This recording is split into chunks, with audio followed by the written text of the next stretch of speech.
मी advocate Imran Shaikh, Janshakti सेवा संघ धुळे जिल्हा अध्यक्ष। आज दिनांक 25/4/2025 रोजी माननीय जिल्हाधिकारी धुळे शहर यांच्या मार्फत आम्ही देवेंद्र फडणवीस मुख्यमंत्री महाराष्ट्र राज्य यांना महाराष्ट्रात हिंदी भाषा सक्तीचा निर्णय हा अध्यादेश रद्द करण्यात यावा असं एक निवेदन दिलं।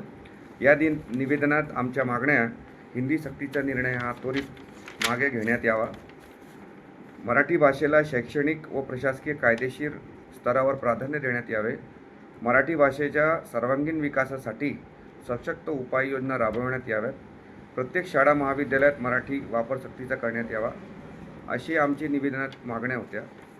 आणि महाराष्ट्रात मराठी ही मायबोली असताना हिंदीचा निर्णय हा घेण्यात येतो ही खूपच शोकांतिका म्हणावी लागेल। त्या पद्धतीने आम्ही जनशक्ती सेवा संघाच्या मार्फत आज निवेदन देण्यात आलेलं आहे। या निवेदनात मी ॲडव्होकेट इम्रान शेख, रुपेश सीमा मराठे, भटू पाटील आणि जमीर अन्सारी आणि तबरेज शेख यांनी आपली उपस्थिती नोंदवली। जय हिंद, जय महाराष्ट्र।